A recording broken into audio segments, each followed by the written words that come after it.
वर्णान दंसन सावं गोक्षामि नियम सारं केवली श्रुत केवली भणिदम्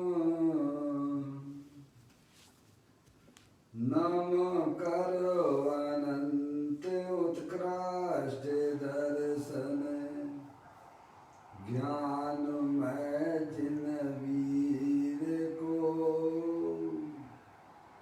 कहूँ नियम सार सु केवली श्रुत केवली पर कथित को। श्री नियम सारजी नामक यह परम आध्यात्मिक ग्रंथ स्वाध्याय हेतु में विराजमान है। आज से 2000 वर्ष पहले इस महान पवित्र ग्रंथ की रचना आचार्य श्री कुंद कुंद देव द्वारा इसी पवित्र भूमि पर की गई और इसके टीकाकार पदम प्रमलधारी देव मुनिराज हैं। ग्रंथ का नाम नियम सार है। नियम से करने योग्य कार्य अपनी आत्मा में सम्यक दर्शन, सम्यक ज्ञान, सम्यक चारित्र रूपी निर्मल पर्याय, पवित्र पर्याय, मोक्ष मार्ग रूपी पर्याय प्रकट करना, क्योंकि वह पर्याय स्वयं सुख स्वरूप है और अनंत सुख का कारण भी है। अनादि काल से हमारे आपके आत्मा में पर को अपना जानने वाली, पर को अपना मानने वाली, पर के साथ संबंध रखने वाली ऐसी मूलादेश रूपी अपवित्र रूप पर्याय, मलिन पर्याय प्रकट है, जो स्वयं दुख स्वरूप है और अनंत दुख का कारण भी है। ऐसी मूलादेश रूपी मलिन पर्याय का अपनी आत्मा में से उसका अभाव करना और सम्यक दर्शन ज्ञान चारित्र रूपी निर्मल पर्याय, पवित्र पर्याय, मोक्ष मार्ग रूपी पर्याय को प्रकट करना, ऐसे कार्य की प्राप्ति जिनवाणी माता के माध्यम से अपने आत्मा के स्वरूप को पहचानना, अपनी जो आत्म वस्तु है वह परद्रव प्रभाव से भिन्न है और अपने ज्ञानादि अनंत शक्तियों सहित तीनों काल विद्यमान वस्तु है। ऐसे ज्ञायक प्रभु परमात्मा का जिनवाणी माता के द्वारा परिचय करके तत्पश्चात शरीर रागादि की रुचि छोड़कर अंदर में जो अखंड ज्ञान ज्योति स्वरूप भगवान आत्मा है उसकी रुचि करके शरीर रागादि का लक्ष्य छोड़ के अंतरोन्मुखी उपयोग के द्वारा अपने ज्ञायक प्रभु परमात्मा का आश्रय लेना, अवलंबन लेना और उसी के आश्रय से अपनी वर्तमान पर्याय को मग्न कराना, उसे ही अरिहंत परमात्मा धर्म कहते हैं। देखिए ऐसे कार्य की प्राप्ति जिनवाणी माता के माध्यम से होती है, उसे ही अत्यंत परमात्मा धर्म कहते हैं। यहाँ आचार्य भगवंतों ने, मुनिराज ने एक एक गाथा और एक एक कलश के माध्यम से हमें अपने आत्मा के स्वरूप को समझाया है। यहाँ पर श्री नियम सार जी ग्रंथ का 5वां अधिकार चलता है, जिसका नाम है परमार्थ प्रतिक्रमण अधिकार। 85वें नंबर की गाथा यहाँ पर चल रही है। उसमें आचार्य कुंदकुंद देव हमें यह बतलाते हैं कि निश्चय चारित्र की प्राप्ति,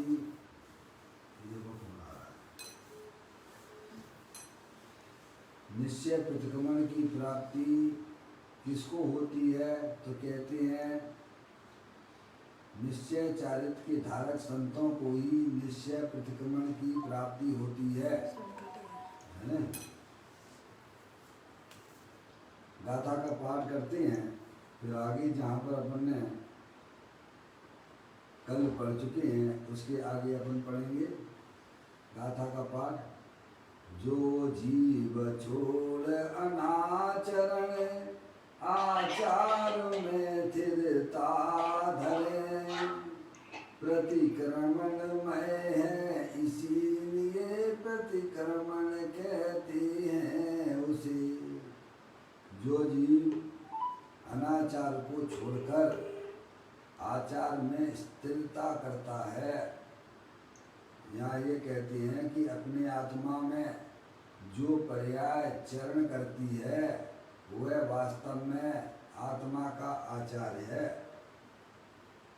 और जो अपने आत्मा को छोड़कर परद्रव प्रभाव और पर्याय में विचरण करती है, लक्ष्य करती है, वह अनाचार है। समझेंगे आप?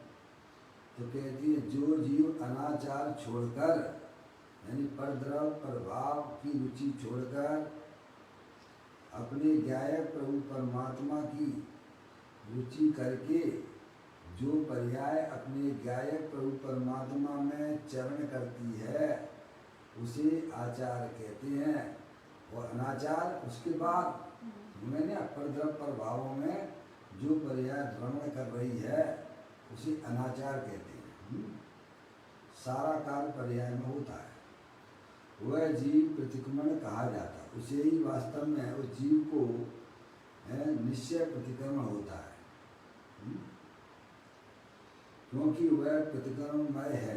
प्रत्येक आत्मा स्वभाव से ही प्रतिक्रमणमय है। जो जीव पर्याय में इस प्रकार का काम करते हैं, किस प्रकार का काम करते हैं, अपने जो चैतन्य वस्तु वितराग आनंद स्वरूप है उसमें अपनी पर्याय को भ्रमण कराना, वह आत्मा का आचार है।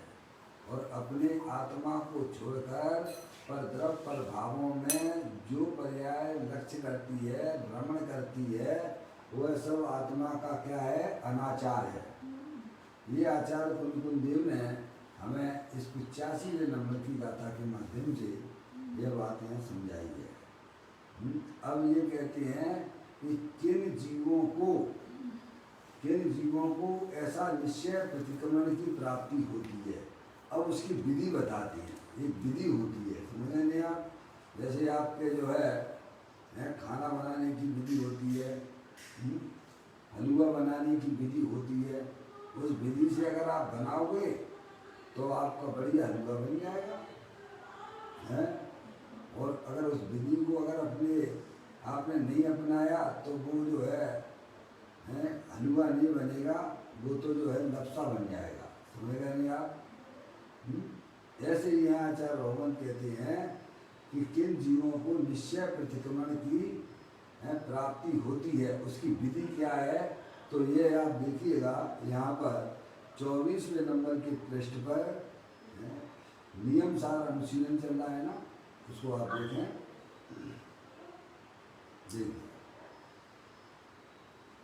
कहते हैं प्रथम स्वयं लक्ष्य पूर्वक सत समागम से वस्तु स्वरूप सुनना चाहिए। क्या करना चाहिए? सर्वप्रथम जिन्हें अपनी आत्मा में वितराग आनंद दशा की प्राप्ति करनी है, निर्विकल्प अनुभूति आत्मा की करनी है, उन्हें सर्वप्रथम क्या करना चाहिए? सभी के लिए है ना। जो जीव ऐसा करेंगे वे अपनी आत्मा में अतीन्द्रिय आनंद की प्राप्ति करेंगे, मोक्ष पर्याय की प्राप्ति कर लेंगे। जो ऐसा नहीं कर पाएंगे, अनादिकाल से हमारा आपका आत्मा का समझे कार्य नहीं कर पाया, इसीलिए 4 गति 84 लाख योनियों में जन्म मरण कर रहा है ना। जन्म मरण के सिलसिले से अगर हमें छूटना है, वर्तमान पर्याय की दुख की पर्याय से अगर आपको विदा प्राप्त करनी है, तो जो अनंत परमात्मा ने जो आत्मा की विधि बताई है, जो पर्याय में वितराग आनंद प्राप्त करने की जो विधि बताई है, वह इस प्रकार है। देखिएगा, प्रथम स्वयं लक्ष्य पूर्वक सत समागम से वस्तु स्वरूप सुनना चाहिए। क्या कहा? सबसे पहले अपने आत्म कल्याण की अंदर में भावना होना चाहिए। समझ में आई? स्वयं लक्ष्य पूर्वक कहा ना। स्वयं लक्ष्य यानी स्व यानी आत्मा, स्व यानी शरीर नहीं है, शरीर नहीं। स्व यानी दो तरफ है ना। ये शरीर जानने देखने की शक्ति से रहित है, और शरीर के अंदर चेतनेश्वर भगवान आत्मा अमूर्तिक है, अनंत शक्तियों के भंडार वाला है। दो द्रव्य दोनों भिन्न भिन्न हैं, तो कहते स्वयं लक्ष्य पूर्वक। अब दो में आप समझ गए होंगे आप कौन हो, हैं? समझ गए आप?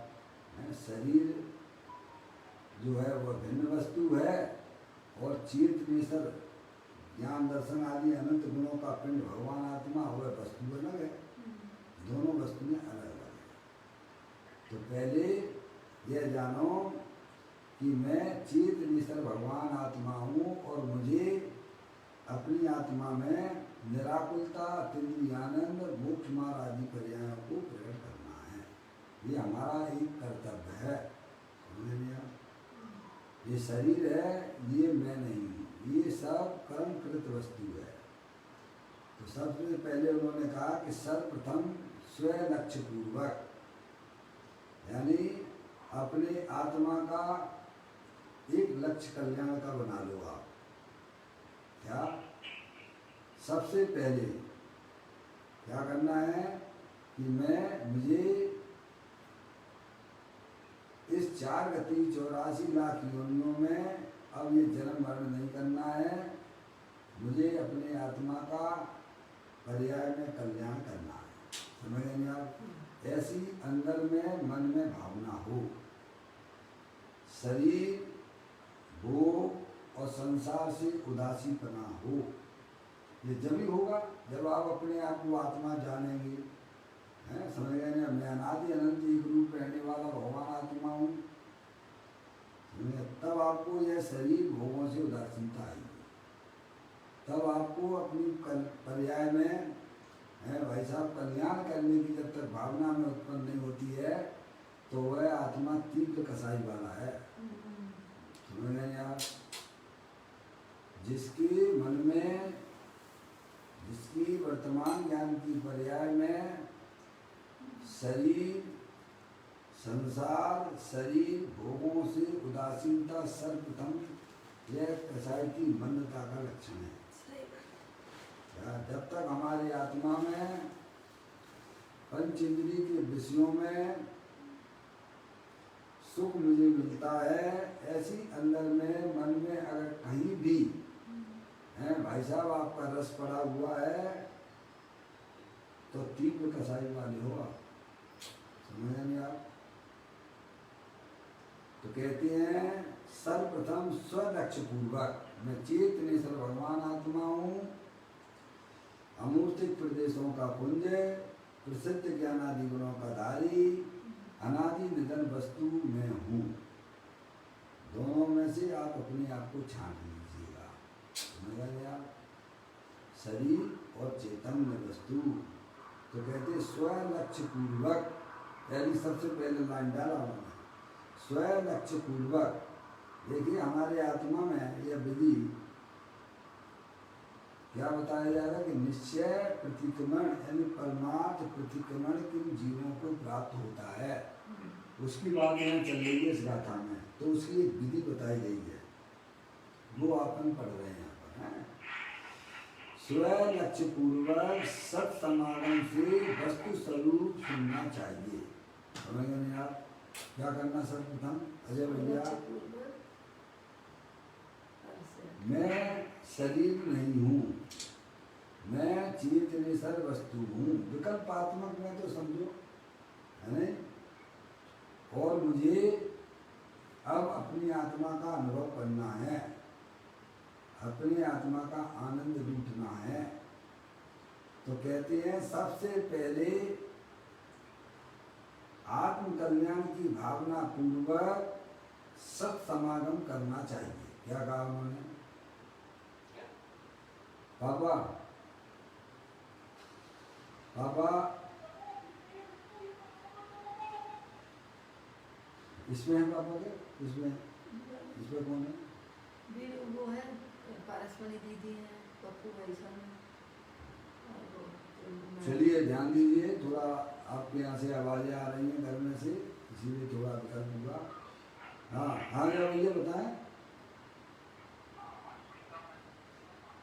हाँ आजा भाई, मेरा पूरा उनके सामने मैंने रख लिया आपका मोबाइल, नहीं? सभी को आवाज़ें ठीक आ रही हैं? हाँ देखिएगा, बहुत सुंदर बात है। अनंत काल हो चुका है, हमारी आत्मा में निर्विकल्प पर्याय प्राप्त नहीं हुई है, अतीन्द्रिय आनंद की पर्याय प्राप्त नहीं है, जो कि हमें बुद्धिपूर्वक प्राप्त करना चाहिए। हाँ अजय भाई मैं बिल्कुल सामने ही आपको रखे हुए हूँ, नहीं तो फिर आपको दूसरे नंबर पे ले लें क्या? तो आप उसमें इस पे लेंगे अजय भाई को? अजय भाई आप बंद कर दीजिए, आपको लगा रहा हूँ है नहीं? अजय भाई आपको ले रहा हूँ दूसरे को।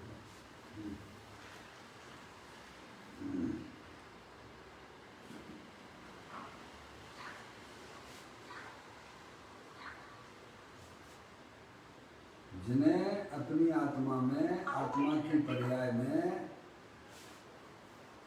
निर्विकल्प आत्मा की अनुभूति करना है, अतीन्द्रिय आनंद की प्राप्ति करना है, उन्हें क्या करना चाहिए वह बात यहाँ पर आ रही है। देखिएगा पप्पू भैया अजय भाई जो भी है म्यूट कर लें भाई। ये पप्पू भैया के यहाँ से आ रही। पप्पू भैया पंखा वगैरह चल रहे हो तो थोड़ा बंद करना पड़ेंगे। पप्पू भाई अगर किसी के यहाँ पे पंखा चल रहा है, पप्पू भैया अजय भैया और कौन कौन है, पारसमणि और पुष्पा आंटी, ये आपके यहाँ से थोड़ा डिस्टर्ब आ रहा है, सभी के लिए डिस्टर्ब कर रहा है। कॉन्फ्रेंस में है ना सभी लोग? अब मैं तो समझ नहीं पा रहा हूँ आपको, मैं जो कह रहा हूँ आप अगर समझ जाए तो अच्छी बात है भैया। ये अभी तक तो नहीं आ रहा था, कैसे आ रहा है?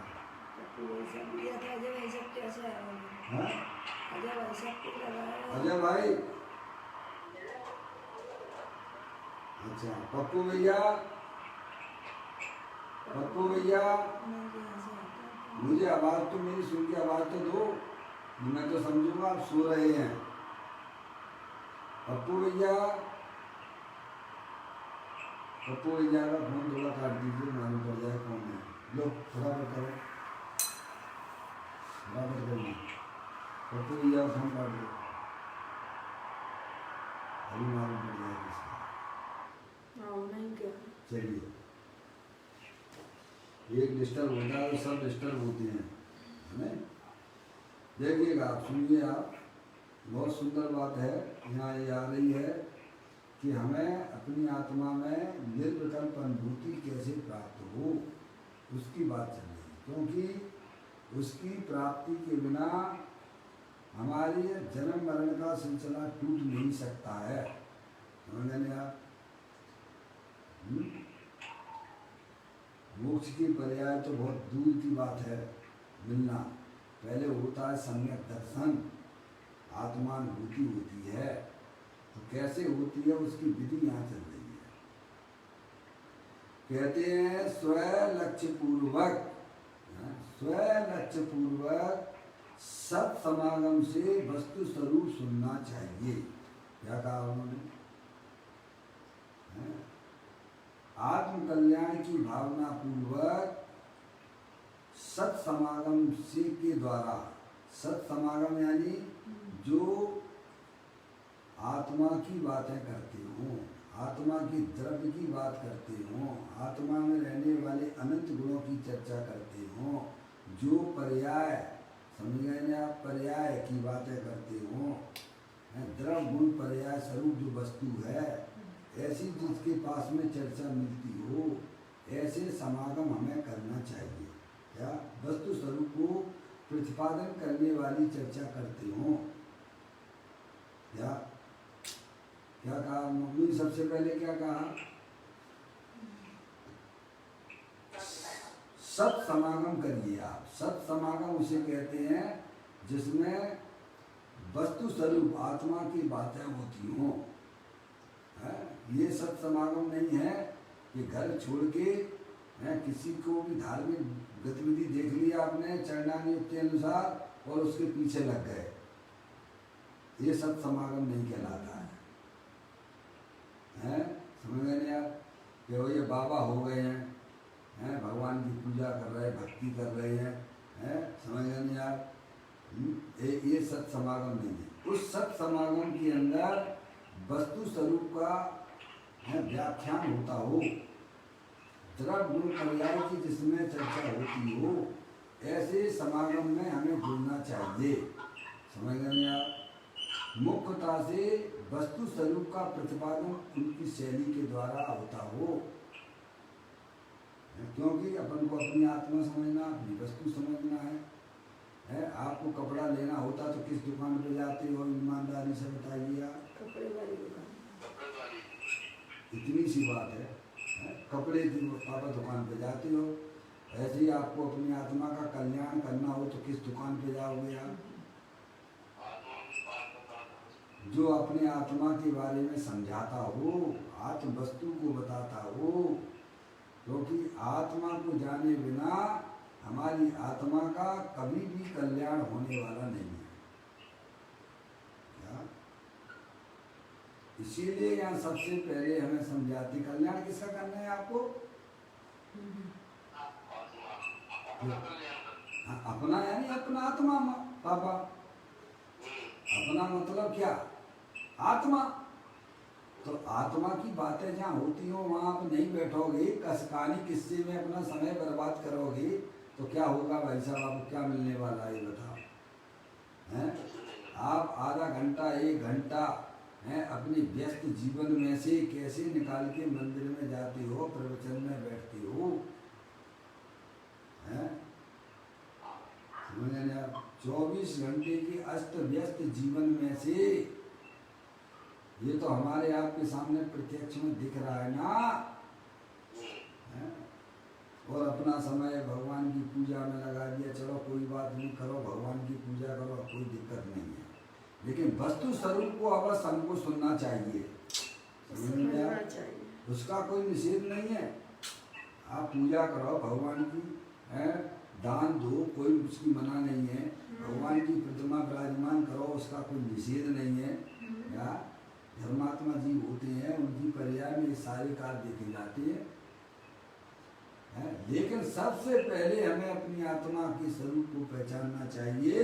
और आत्मा के स्वरूप को कौन बताएगा?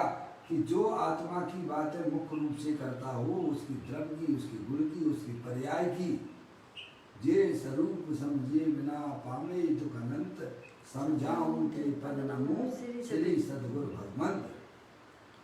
तो यहाँ कहते हैं आत्म लक्ष्य पूर्वक, स्व लक्ष्य पूर्वक सत्समागम से, सत्समागम से आप वस्तु स्वरूप सुनना चाहिए।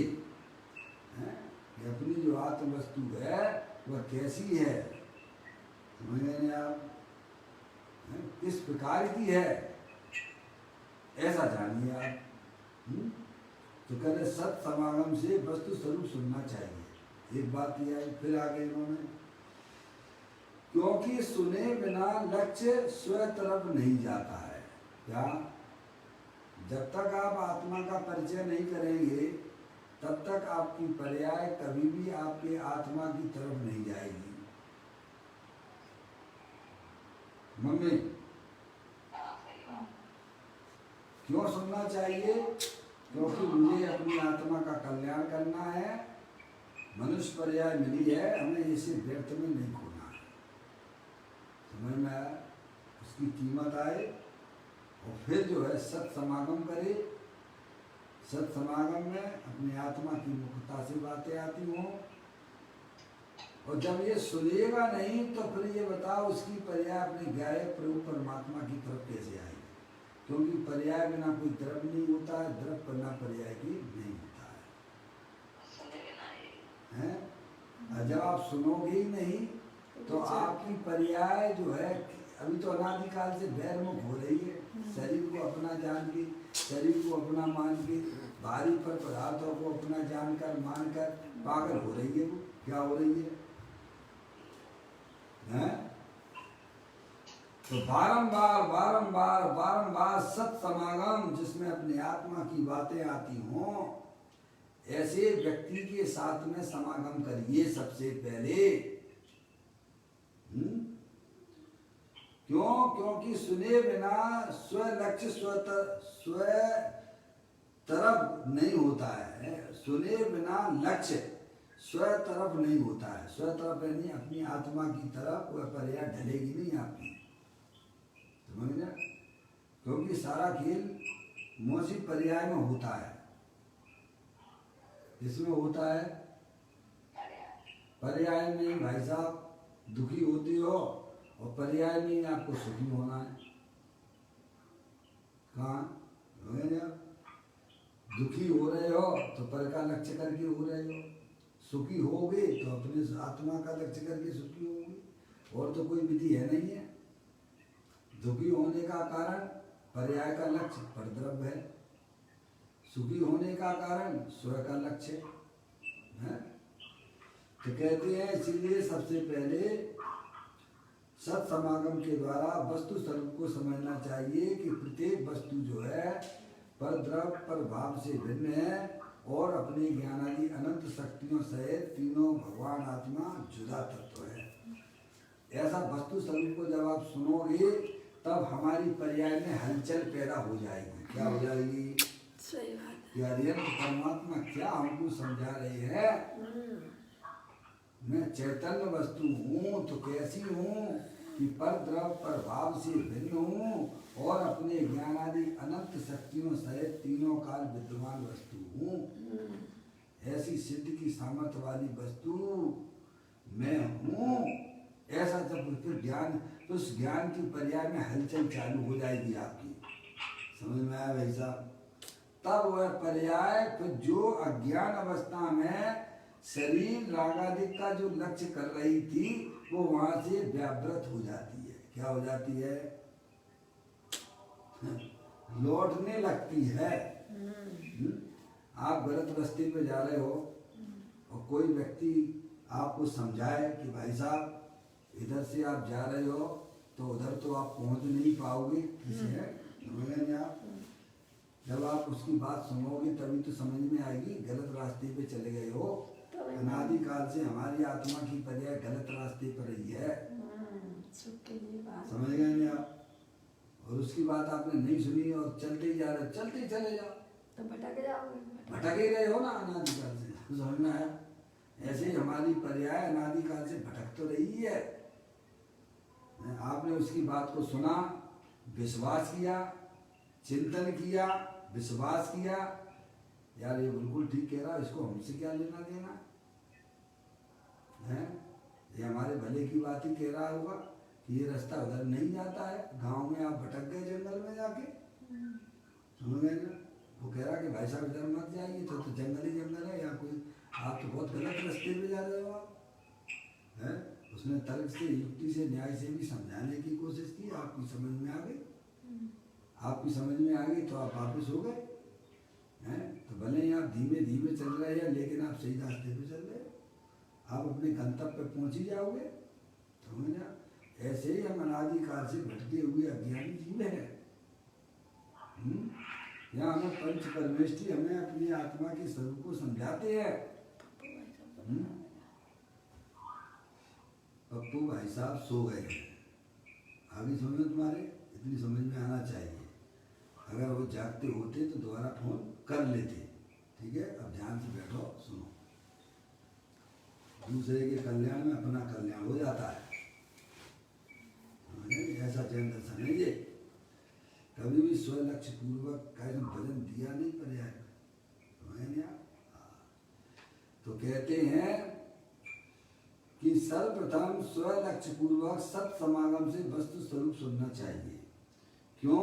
क्योंकि सुने बिना लक्ष्य स्व तरफ नहीं होता है, या अपनी आत्मा का लक्ष्य है। समझे नहीं आप?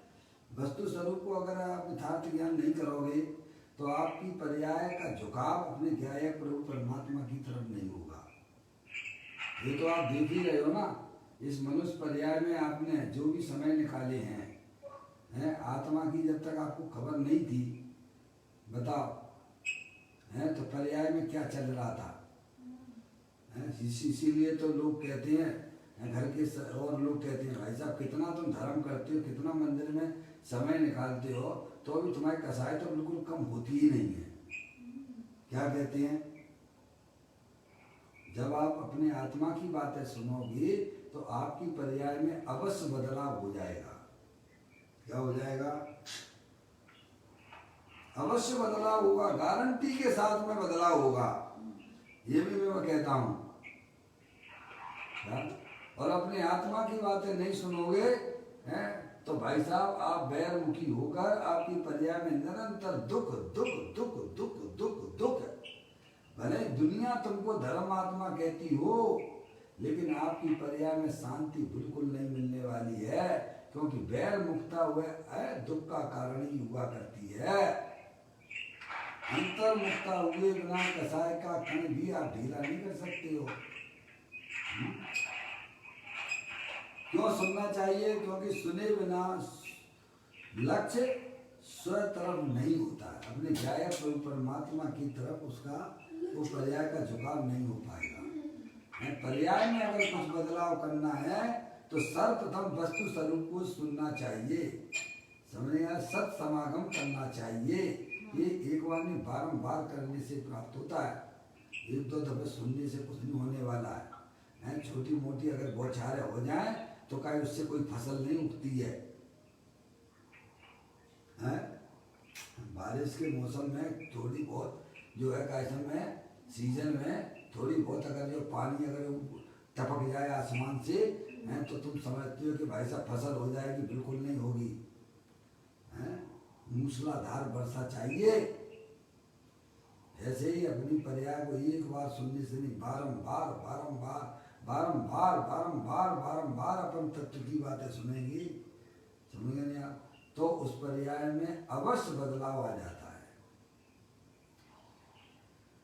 फिर कहते हैं लक्ष्य बिना सम्यक दर्शन नहीं होता है। तीसरी बात क्या बताई मम्मी? अपने आत्मा की तरफ पर्याय के झुकाव के बिना कोई भी जीव को आत्मा में निराकुलता रूप परिणति प्रकट नहीं हो सकती है। किसी को भी सम्यक दर्शन नहीं हो सकता है। पर्याय का झुकाव अगर अपने ज्ञायक प्रभु परमात्मा की तरफ नहीं गया तो भाई साहब आपको सम्यक दर्शन नहीं होगा, और सम्यक दर्शन नहीं होगा तो मतलब क्या? आपका आत्मा में कल्याण ही नहीं होगा। आपको मोक्ष की पर्याय कभी प्रकट होने वाली नहीं है, क्योंकि सम्यक दर्शन ही वास्तव में मोक्ष की फाउंडेशन है। जैसे आप जो है घर बनाते हो, उस घर को बनाने के लिए सबसे पहले नींव डालते हो, फाउंडेशन बढ़िया करते हो। और जिसकी फाउंडेशन ही कच्ची है तो कितना भी ऊपर मकान बना ले वो धराशायी हो जाएगा एक दिन। समझ में आया? और जिसकी नींव अच्छी है, फाउंडेशन अच्छी है, तो आप भाई साहब उस फाउंडेशन के मुताबिक कितना भी ऊंचा आप बना लीजिए, भाई साहब उसका कुछ नहीं बिगड़ेगा। ऐसे ही मोक्ष की सबसे पहले जो है क्या है, पहले सम्यक दर्शन मोक्ष महल की प्रथम सीढ़ी है। समझ गए आप? और मोक्ष सम्यक दर्शन होता है अपने आत्मा की स्वलक्ष्य पूर्वक। क्या होता है? और स्वलक्ष्य कब होता है? जब आप वस्तु स्वरूप का यथार्थ ज्ञान करोगे तब। कब होता है? ये सब क्रम है क्या? समझ रहे हो? धन कन कंचन राज सुख सबई सुलभ कर जाए, दुर्लभ है संसार में एक यथार्थ ज्ञान। समझ रहे आप? आपको संयोगों में कितना भी पैसा आपके पुण्य की वजह से मिल सकता है, लेकिन यथार्थ ज्ञान तो आप पुरुषार्थ के द्वारा ही प्राप्त कर सकते हो। आपको उसको जानने की अंदर में जिज्ञासा रुचि होना चाहिए। अनंत काल हो गया है, हमने आज तक वस्तु स्वरूप को यथार्थ नहीं समझा है, क्योंकि अनंत परमात्मा कहते हैं कि प्रत्येक वस्तु जो है परद्रव्य प्रभाव और अपने गुणों से अभिन्न है। क्या मैं भी एक वस्तु हूं ना? तो कहते हैं कि स्वलक्ष्य की तरफ पर्याय ढलती है सुनने से, वस्तु स्वरूप को यथार्थ ज्ञान करने से।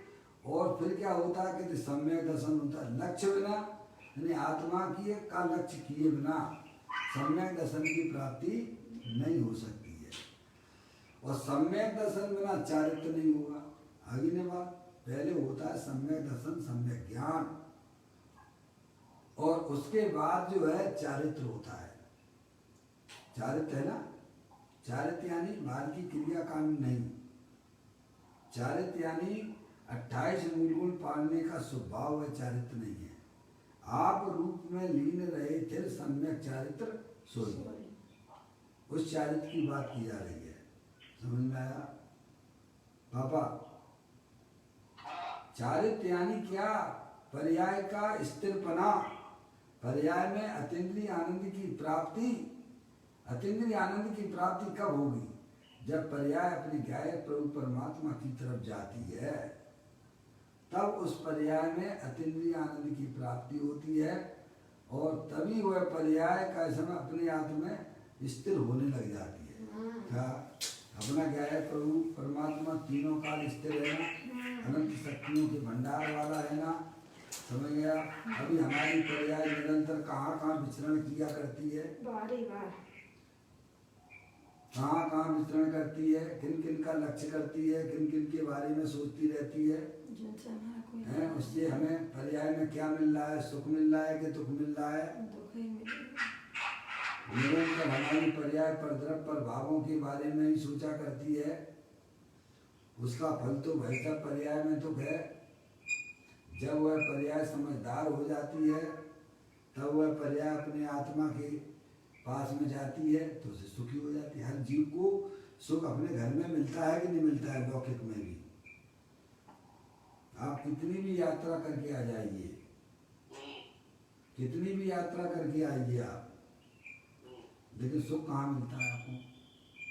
जहाँ है वहाँ देखेगा तो मिल जाएगा, आत्मा आत्मा को देखेगा तो मिलेगा। अभी तो लौकिक की बात कर रहे हैं हम।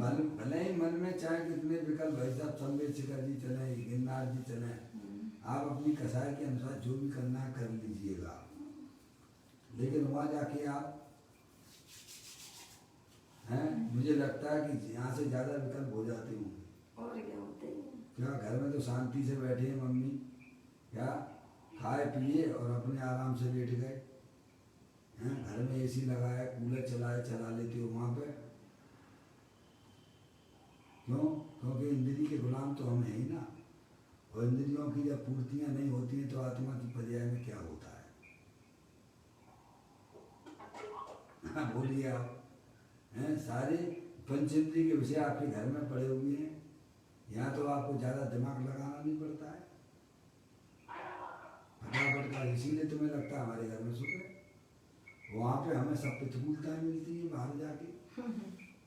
चलिए चलो चलो चलो चलो, कहाँ चलें? अरे अपना घर ही चलो। कहाँ चलें? अपने घर बढ़िया है, समझिए आप।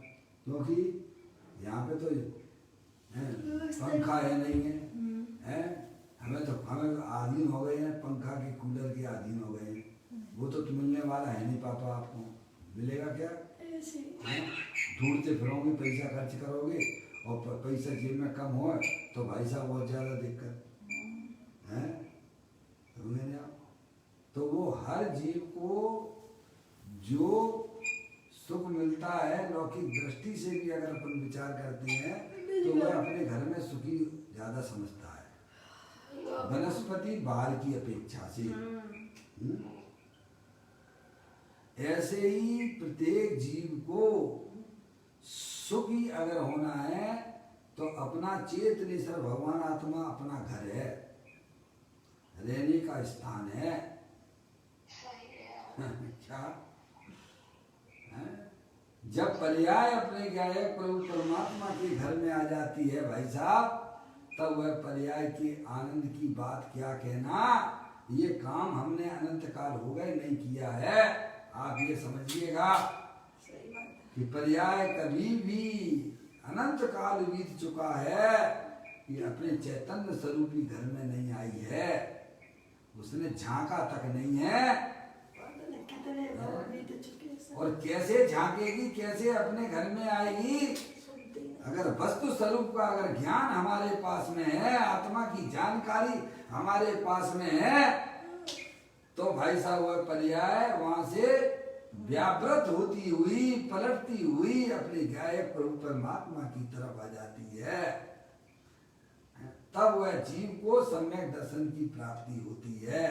तब उसने जन्म मरण की को तोड़ने वाली नींव उसने अपनी पर्याय में लगा ली है। समझ आप, इतनी तैयारी हमको चाहिए। एट लीस्ट अगर अपने आत्मा का कल्याण करना हो, पर्याय में होने वाले दुख का अभाव करना हो, तो पर्याय का मुख, पर्याय की सन्मुखता अपने गायक प्रभु परमात्मा जो कि आप तीनों काल विद्यमान वस्तु हो, उसके सन्मुख हुए बिना किसी भी जीव का आत्मा का कल्याण नहीं हो सकता है। कितने भी आप भगवान की पूजा कर लो, कितने भी भगवान की भक्ति कर लो और कितने भी अणुव्रत महाव्रत कर लीजिएगा, आप जीरो पे थे और जीरो पे ही हो। समझ में आया? ये बात हमें यहाँ पर बताई जा रही है।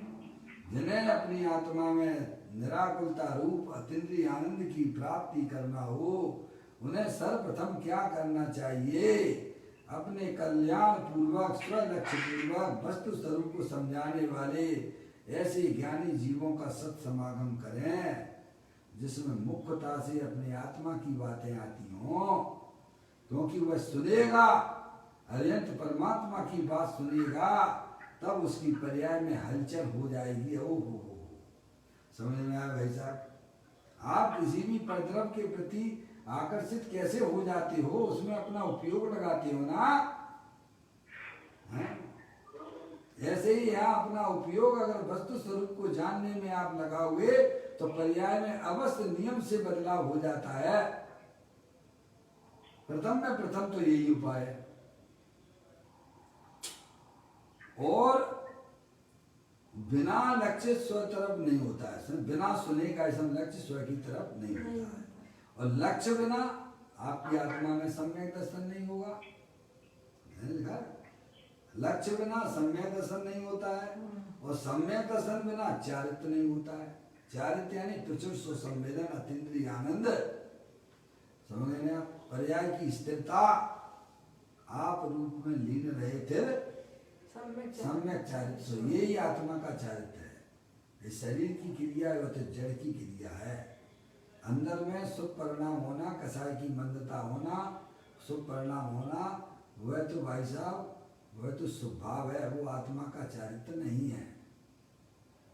अरे आत्मा का चारित्र आत्मा के साथ में रहेगा कि भाई साहब स्वभाव तो छूट जाता है कि नहीं छूट जाता है? बोलो, अनंत परमात्मा को स्वभाव है कि नहीं है? हैं? स्वभाव नहीं है ना, तो स्वभाव यानी आत्मा का चारित्र नहीं है। वीतराग आनंद दशा में भजन परमात्मा की पर्याय झूल नहीं है। समझ रहे आप? तो कहते सम्यक दर्शन बिना चारित्र नहीं हो, चारित्र बिना प्रतिक्रमण नहीं है। क्या कहा? प्रतिक्रमण यहाँ निश्चय प्रतिक्रमण किनको होता है? चारित्र समझ में आप मुनिराजों को होता है, निश्चय प्रतिक्रमण समझ में आप। आंशिक रूप से तो सम्यक दृष्टि जीव को भी प्रकट हो जाता है, पर वह बहुत जो है वो आंशिक रूप से है, समझ में आप, लेकिन वो दूसरों को दिखाई नहीं देता है। जैसे गर्भवती महिला हो 1 महीने की, उसे कैसे में लोग जो है गर्भवती नहीं समझ पाते हैं, ऐसे ही सम्यक दृष्टि जीव की पर्याय में जो चारित्र प्रकट हुआ है वो सामने वाला नहीं समझ पाता है। पर वह महिला गर्भवती तो ये जानती है कि मैं गर्भवती हूँ कि नहीं, जानती है। दुनिया भले ही ना समझे, लेकिन वह स्वयं जानती है कि मैं गर्भवती हूँ। ऐसे ही सम्यक दृष्टि जीव की पर्याय में वह पर्याय में स्थिरता जो प्राप्त हुई है वह अज्ञानी जीवों को समझ में नहीं आती है। तो समझ में आया? लेकिन उसमें स्थिरता नहीं हुई है ऐसी बात नहीं। अरे पहले तो बीज में से है भाई साहब अंकुर ही तो फूटता है ना मम्मी, कि एकदम वृक्ष हो जाता है। तो ऐसे ही आत्मा की पर्याय में सबसे पहले सम्यक दर्शन होता है, सम्यक ज्ञान होता है, वस्तु स्वरूप का ज्ञान होता है, यथार्थ निर्णय होता है उस पर्याय में कि मैं चेतनी सर्वस्तु हूँ, मैं शरीर में नहीं हूँ, पर द्रव्यों से हमारा किसी प्रकार का कोई रिश्ता नहीं है, नाता नहीं है, मैं तो चेतनी सर्वस्तु हूँ, अनादि अनंत एक रूप रहने वाला हूँ। ऐसा ज्ञान और श्रद्धान उसकी पर्याय में पक्का मजबूत होता है, उसे कोई हिला नहीं सकता है। जैसे देवती रानी के लिए कितने कितने का समय बाहर में भाई साहब समूह शरण आ रहा भगवान का, पहले और भी अनुमतियों की का समय है, लेकिन वह टस से मछली हुई। ऐसा पर्याय का पहले बदलाव हो जाता है सम्यक दर्शन में। दुनिया कुछ भी कहे, मैंने निर्णय करके बैठा हुआ हूँ कि अपनी आत्मा के लक्ष्य से ही वास्तव में विकल्प आत्मक में इतना मजबूती आ जाती है। निर्विकल्प आत्मा सम्यक दर्शन की बात तो कुछ अलग हो जाती है। ये गंगा गए गंगादास और जमुना गए जमुनादास जैसा हिसाब किताब नहीं होता यहाँ पर। समझ में आया भैया? विकल्प आत्मक स्थिति की बता रहा हूँ। जो यथार्थ वस्तु स्वरूप को समझने वाले होते हैं वे समझ जाते कि भाई साहब सही मार्ग तो यहाँ पर है। समझ में आया? अब उधर हमारा टाइम बर्बाद करने से हमें कोई लेना देना नहीं है।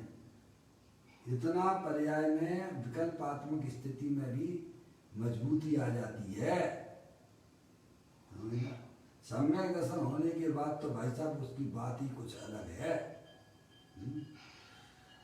सम्यक दर्शन के बिना पर्याय में चारित्र नहीं होता, चारित्र के बिना प्रतिक्रमण नहीं होता है। किसकी बात चल रही है? अपनी निश्चय प्रतिक्रमण की बात चल रही है। समझ रहे आप? ये है जिन्हें अपनी आत्मा में निश्चय प्रतिक्रमण प्राप्त करना हो। निश्चय प्रतिक्रमण किसे कहते हैं? अपनी आत्मा में चरण करना, अपनी आत्मा में लीन रहना, यही वास्तव में निश्चय प्रतिक्रमण कहलाता है। चारित्र बिना प्रतिक्रमण नहीं, और प्रतिक्रमण बिना वीतरागता की और शांति नहीं है। क्या कहा आगे उन्होंने? कहा एक से एक क्रम बोला है मम्मी, हलवा बनाने की विधि तो एक जैसी होगी है? अगर झोंपड़ी पट्टी वाला हलवा बनाएगा और महल वाला में रहने वाला हलवा बनाएगा तो उसकी विधि कोई अलग अलग होती है क्या? है? ऐसे ही जिन्हें अपनी आत्मा में निर्विकल्प अतीन्द्रिय आनंद की प्राप्ति करना हो, सर्वप्रथम इस विधि को अपने जीवन में आपको अपनाना ही पड़ेगा। कहते हैं प्रतिक्रमण बिना वीतरागता और शांति नहीं, और वीतरागता बिना है वीतरागता और शांति नहीं। वीतरागता यानी अतीन्द्रिय आनंद, दुख की पर्याय रहित अतीन्द्रिय आनंद की प्राप्ति, वह कहलाती वीतरागता। शांति की प्राप्ति नहीं होती है। और वीतरागता बिना केवल ज्ञान और मुक्ति नहीं हो सकती है। सच्ची वीतरागता तो ये है कि पर्याय का झुकाव अपने ज्ञायक प्रभु परमात्मा की तरफ होगा, तब आपकी पर्याय में वह सच्ची वीतरागता होगी। क्या? सिद्धि रिद्धि वृद्धि के घट में प्रकट सदा, अंतर के लक्ष्य समाजाची लक्ष्य पति है। दास भगवंत के उदास रहे जगत सो, ऐसी सुखिया सदैव सम्यक्ति है। कौन? समय दृष्टि जीव ही वास्तव में सच्ची उदासीनता उसकी आत्मा की पर्याय में है। समझ रहे आप? जिसे अपनी गायक प्रभु परमात्मा की दृष्टि हुई है, मेरा चेतनेश्वर भगवान आत्मा अनंत शक्तियों के भंडार वाला है, मेरे में और सिद्ध परमात्मा में किंचित मात्र भी अंतर नहीं है, ऐसी जिसे दृष्टि हुई है अपने गायक प्रभु परमात्मा की, वह सच्ची उदासीनता है। वो सिद्धि रिद्धि वृद्धि के घट में प्रकट सदा, अंतर के लक्ष्य सो अजाची लक्ष्य पति। कैसे? अंतर के लक्ष्य सो अजाची लक्ष्य पति है। दास भगवंत के उदास रहे जगत सो। सच्ची उदासीनता तो भाई साहब अपने आत्मा के लक्ष्य से ही हुआ करती है। अपनी आत्मा से प्रेम नहीं करोगे तो बाहरी पर पदार्थों से आपका प्रेम बटा हुआ है। समय क्या? हाँ, पर पदार्थों से प्रेम करके किसको शांति मिल रही है? बताओ ईमानदारी से। किसी को भी है ही नहीं ना, पर पदार्थों को अपन प्रेम करते हैं तो क्या शांति की प्राप्ति होती है पापा? नहीं। बताइए आप अच्छे खासे जा रहे हो, मंदिर जा रहे हो, किसी भी लड़के लड़कियों से प्रेम कर लो और फिर बैठ के शांति से भोजन कर लीजिएगा, हो जाएगा? नहीं। ये गलती हम अनादि काल से करते चले आ रहे हैं। सही बात है। फल द्रव्यों से प्रेम करने से हमारी पर्याय में दुख की पर्याय उत्पन्न होती है। एक बार अपने आत्मा के स्वरूप को पहचान लो और अपने आत्मा से प्रेम करोगे तो भाई साहब आपको वो चीज आपकी पर्याय में प्राप्त हो जाएगी जो अनंत काल में आपको मिली नहीं है। समझ रहे आप? तो कहते हैं वीतरागता और शांति नहीं है, और वीतरागता बिना केवल ज्ञान और मुक्ति नहीं हो सकती है। समझ रहे आप?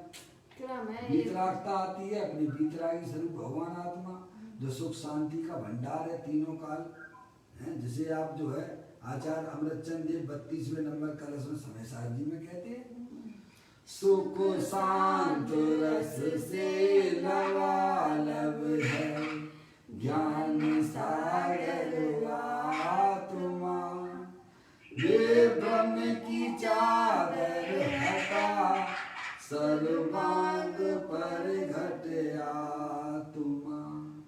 हे बाबू जन इस लोक के सब एक साथ नाइए, इसे ही अपनाइए, इसमें ही मग्न हो जाइए। तो ये कहा उन्होंने, वीतराग शांति की प्राप्ति आत्मा के लक्ष्य के द्वारा होती है, और केवल ज्ञान की प्राप्ति भी वीतराग और शांति पर्याय में प्रकट नहीं होती है, तो केवल ज्ञान की प्राप्ति भी आपको नहीं होने वाली है। ये कहा वीतरागता और शांति है नहीं है, और वीतरागता बिना केवल ज्ञान और मुक्ति नहीं हो सकती है। समझे आप? ये क्रम बताए, इसलिए सर्वप्रथम यथार्थ वस्तु स्वरूप समझना चाहिए। क्या कहा? आगे बात समझ, ये सारी बातें आपको बताएगी क्या के लिए कि सबसे पहले अपने आत्मा के स्वरूप को समझना चाहिए। बोलो हमारे लिए काम दिखता है कि नहीं दिखता है? हैं? आत्मा अपने आत्मा का परिचय किए बिना, अपने आत्मा को समझे बिना किसी भी जीव की पर्याय में सुख शांति रूपी पर्याय प्रकट नहीं हो सकती है। चाहे जितने भटके हो भटक लेना, पर पर्याय में अगर शांति चाहिए तो अपने आत्मा के स्वरूप को आपको समझना ही पड़ेगा। दूसरा कोई उपाय नहीं है। कितने भी नोटों के बंडल लगा लीजिए भाई साहब, कितने भी हीरे जवाहरात के भंडार इकट्ठे कर लीजिए, लेकिन भाई साहब आत्मा में अगर शांति चाहिए, सुख चाहिए, तो अपने आत्मा के स्वरूप को आपको समझना ही पड़ेगा। जितनी जल्दी आप समझ लेंगे भाई साहब, मनुष्य पर्याय का समय तो आपको भी नहीं मालूम, हमें भी नहीं मालूम। आज अपन बातें कर रहे हैं, शाम तक मुलाकात हमारी आपकी होगी अथवा नहीं होगी, हैं? समझ गया? किसी को नहीं मालूम है। और कोरोना के काल में तो भाई साहब ये कभी कल्पना कर भी मत लेना कि भाई साहब अपन आप शाम को जरूर मिलेंगे पंडित जी साहब गारंटी से। अरे आचार्य भगवंत कहते हैं जो श्वास तेरी अंदर चली गई है वह बाहर भी लौट के आ पाएगी कि नहीं आ पाएगी, इसका भी कोई भाई साहब निश्चित नहीं है। इतना स्थिर है?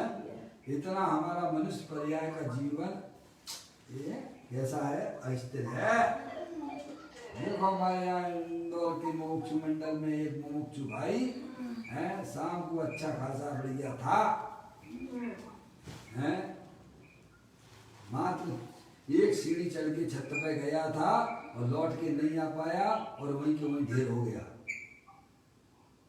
जिंदगी में कभी दवाई नहीं खाई थी मम्मी, हैं?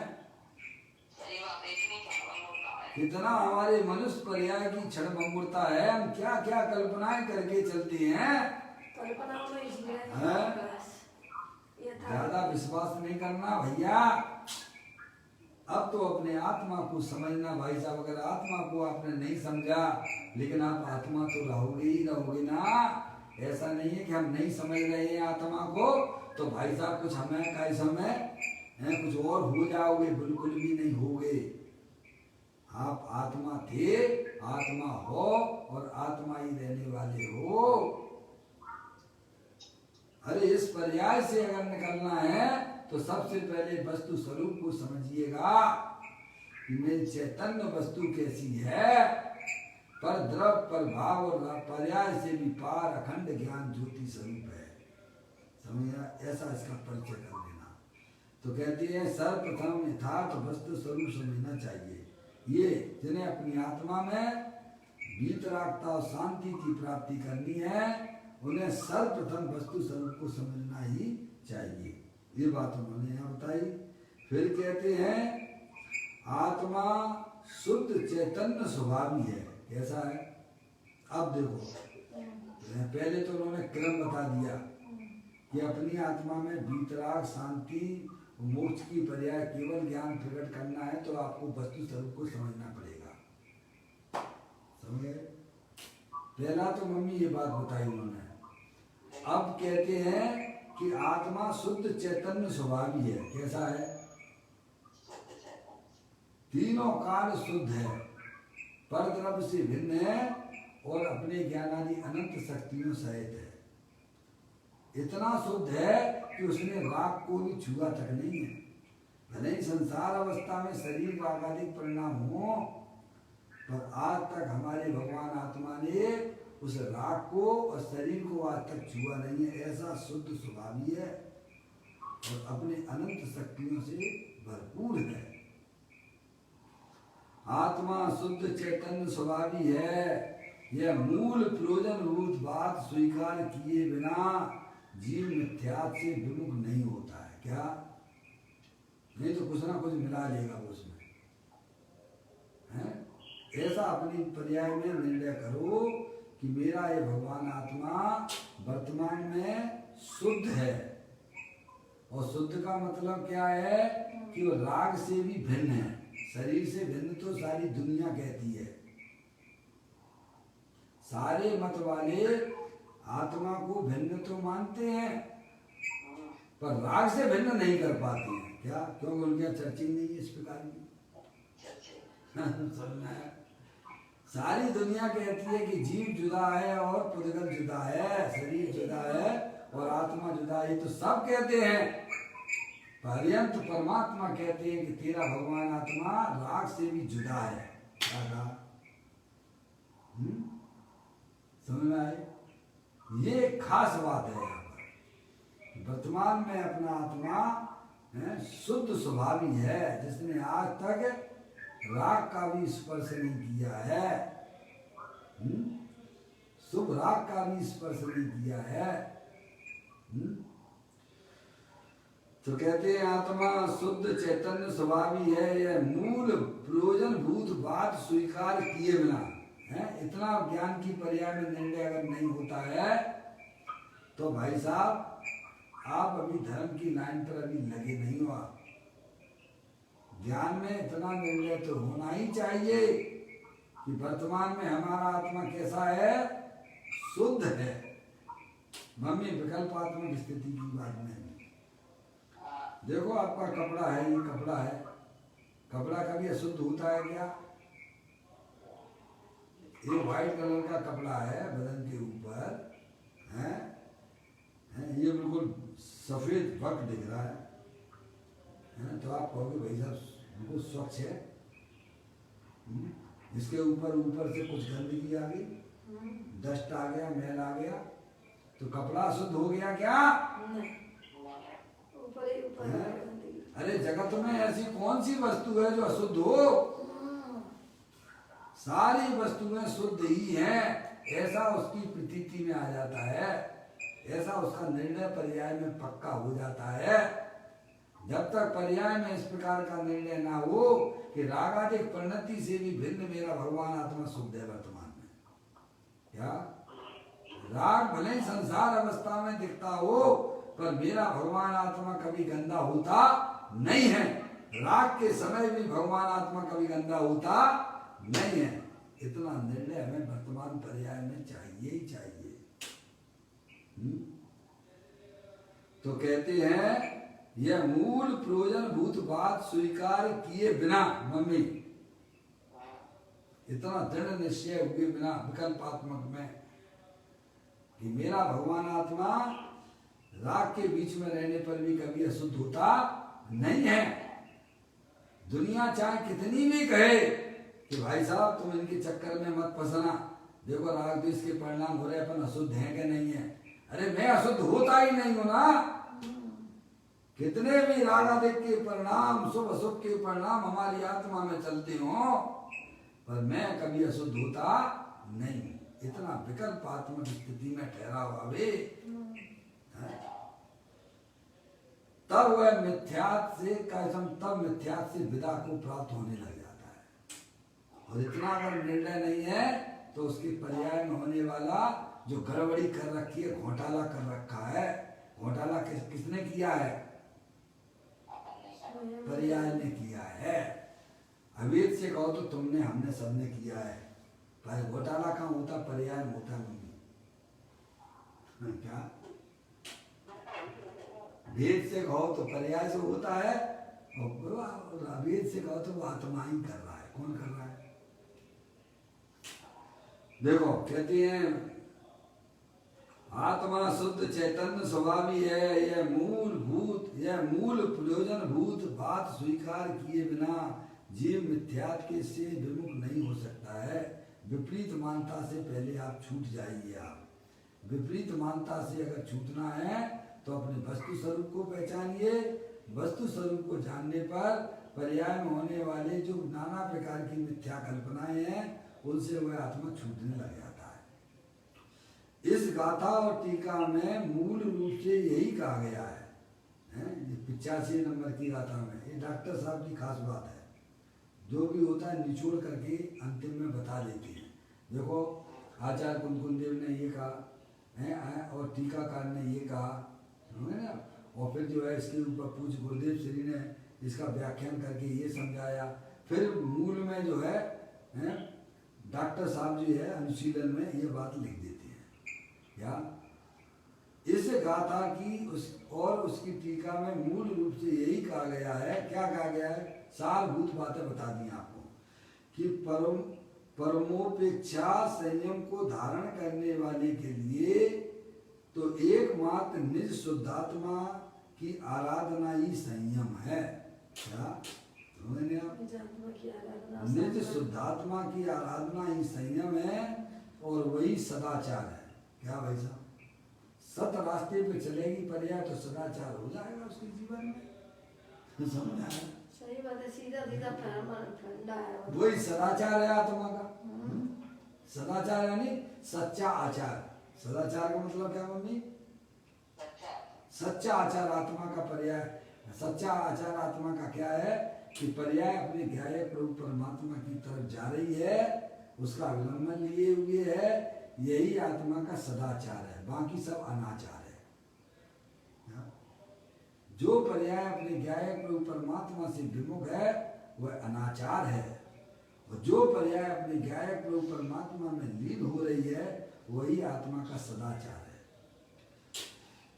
इससे सभी शुभ अशुभ भाव व शुभाशुभ क्रियाएं अनाचारी है। क्या है? समझे? वो सब अनाचार है। आत्मा की पर्याय में जो भी विकल्प उठते हैं शुभाशुभ, वह आत्मा का अनाचार है, वो आत्मा का आचार नहीं है। आत्मा का आचार तो आत्मा की तरफ जाने में है। सम्यक दर्शन ज्ञान चारित्र वह आत्मा का सदाचार है, वीतरागता।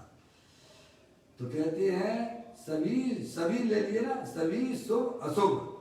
शुभ में पुण्य का परिणाम और अशुभ में पाप का परिणाम। शुभ अशुभ क्रियाएं, समझे क्या? क्रियाएं भी होती है ना शरीर की, वे सब अनाचारी हैं। कदाचार ही है और वे ही हैं। समझे क्या? वे अपने लिए क्या है?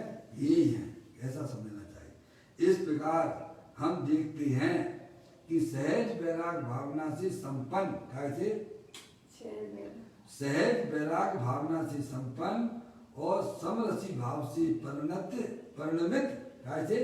समरसी भाव से परिणमित संत स्वयं निश्चय प्रतिक्रमण है, और प्रतिक्रमण रूप यह आत्मा है। इस प्रकार से यह 85वें नंबर की गाथा हम आपने इसका स्वाध्याय किया।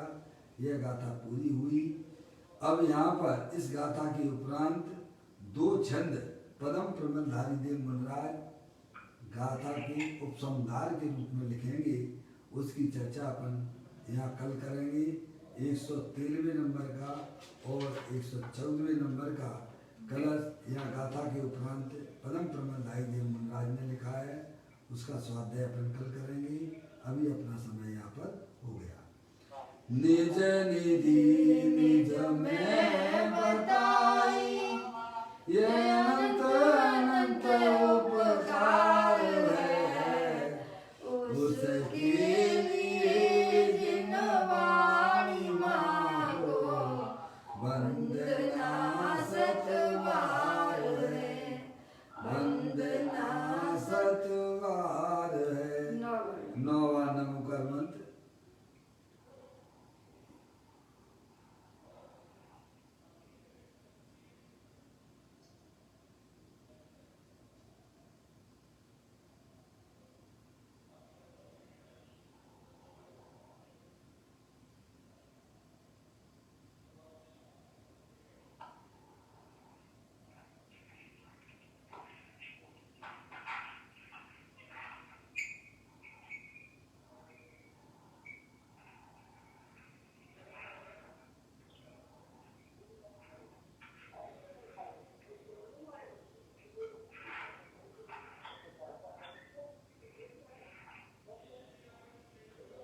बोलो द्वादशांजनवाणी माता की जय।